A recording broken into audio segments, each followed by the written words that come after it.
Kapag narinig natin ang bansang Pakistan, madalas pumasok sa isip natin ang isa sa pinakamakapal na populasyon sa buong mundo, kung saan naabot sa 20 milyong katao ang naninirahan sa lungsod pa lamang ng Karachi. Ang lungsod na ito ay kilala bilang pinakamalaking siyudad sa buong bansa at siksikan ng mga taong naninirahan dito.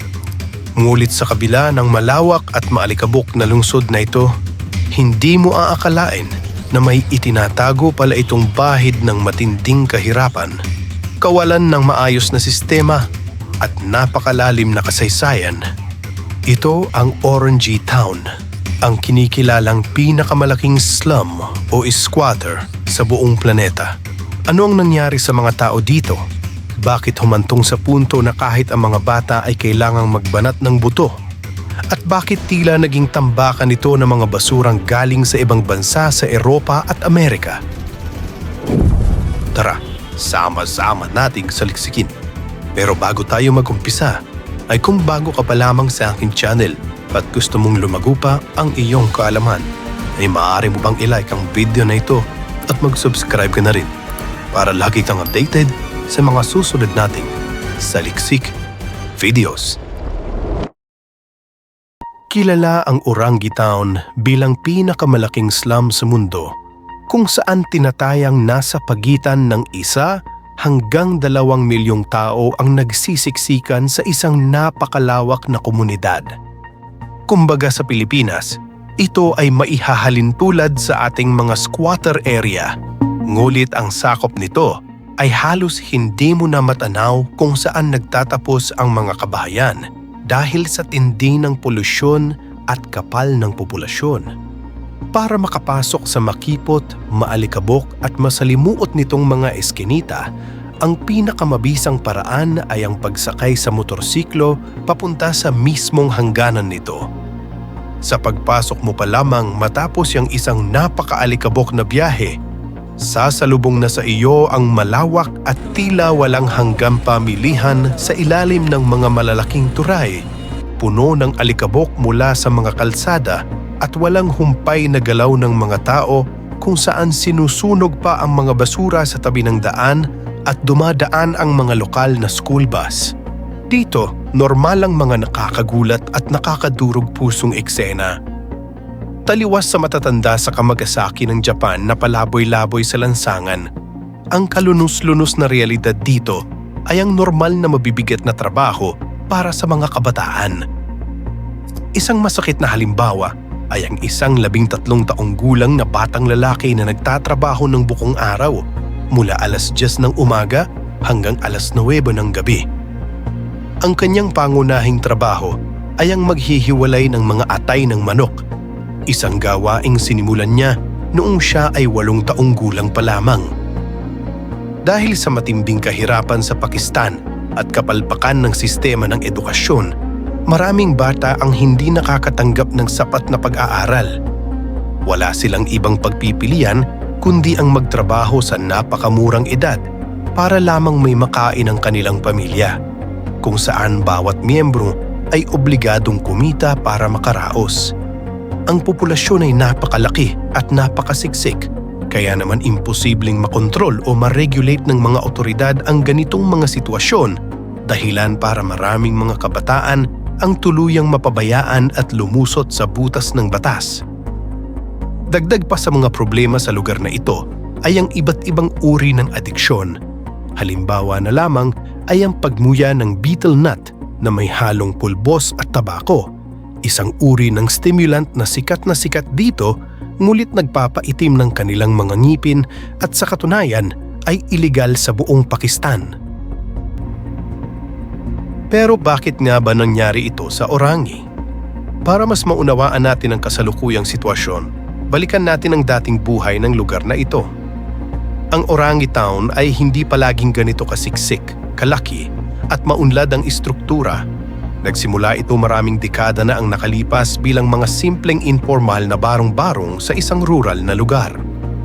Sumabog ang populasyon nito nang maganap ang tinatawag na Indian Partition, kung saan nahati ang rehiyong sa bansang India, Pakistan at ang bating tinatawag na East Pakistan na ngayon ay kilala na bilang Bangladesh. Napilitang lumikas ang maraming tao patungo sa mga lugar na ito batay sa kanilang mga personal na paniniwala upang maghanap ng mas magandang buhay at kaligtasan. Sa paglipas ng mga taon, dahil sa mga patuloy na panibagong hidwaan at dibisyong politikal, sumunod din ang mga refugee mula sa Afghanistan, Bangladesh at iba pang malalayong rehiyon na naghahanap ng ligtas na kanlungan. Ang maramihan at tuloy-tuloy na pagdagsa ng mga taong ito mula sa iba't ibang panig ang humantong sa tuluyang pagkabuo at paglaki ng pinakamalaking slum na ito sa mundo.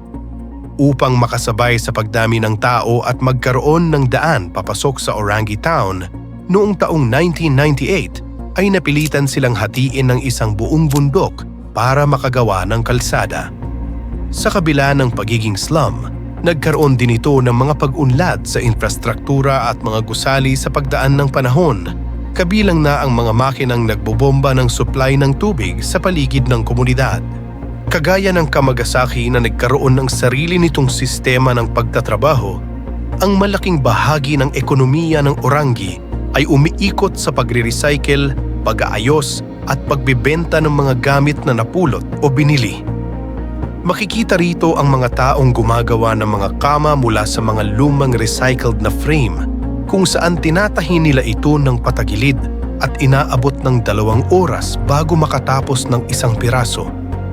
Nakakadulat na marami sa mga imported na basura at buong container ng mga luma at itinapong electronics mula sa Europa at Amerika ay bumabagsak sa mga merkado ng Orangi Town kung saan ibinebenta ang mga lumang kamera, kagamitan at mga cassette player sa halagang 150 rupees bilang mga antigong gamit.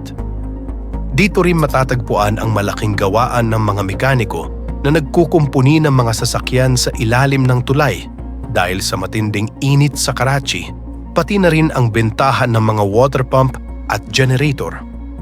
Upang mabuhay, matiyagang nagtatrabaho ang mga tao rito mula alas 9 ng umaga hanggang alas 7 ng gabi, kasabay pa ng kalbaryo sa kakulangan ng kuryente na sadyang hindi maaasahan.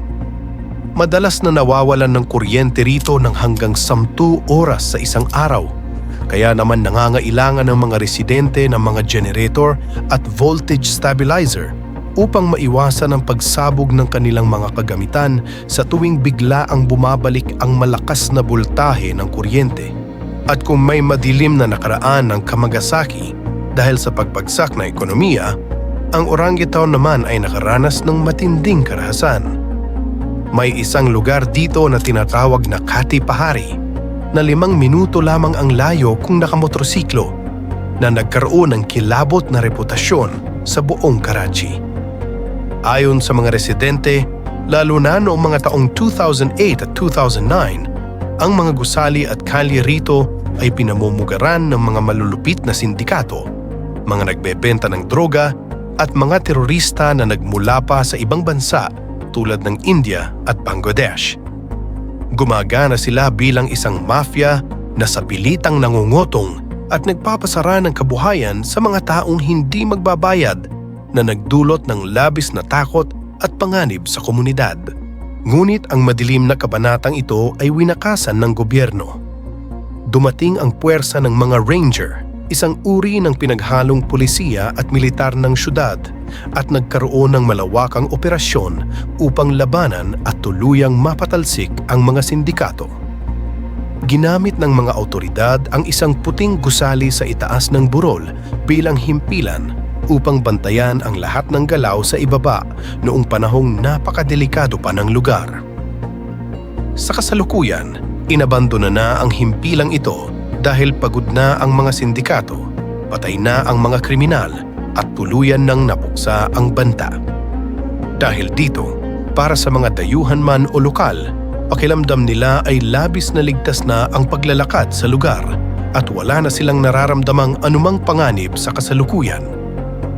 Nakakatulong din sa kapayapaan ang isang malapit na base militar ng Pakistan Air Force kung saan inihahanda ng mga lokal, kabilang ang ama ng isang residente, ang mga fighter jet upang protektahan ang bansa. At dito natin makikita ang tunay na pinagkaiba at ganda ng Orangi Town. Taliwas sa mga napabayaan at naiumang matatanda sa Kamagasaki na mas pinipiling huwag makipag-usap, ang mga tao sa Orangi ay nagpapakita ng wagas na kabutihang loob at itinuturing na ilan sa mga pinakamatutulunging tao sa buong mundo. Dahil bibihira ang mga turista sa Karachi, labis nilang ikinatutuwa ang pagbisita ng mga dayuhan. Kapag may nabadpad na dayuhan, sinasamahan pa sila ng mga mababait na lokal tulad ng isang lalaking may magandang kulay ng mata upang matiyak ang kanilang kaligtasan mula sa anumang banta.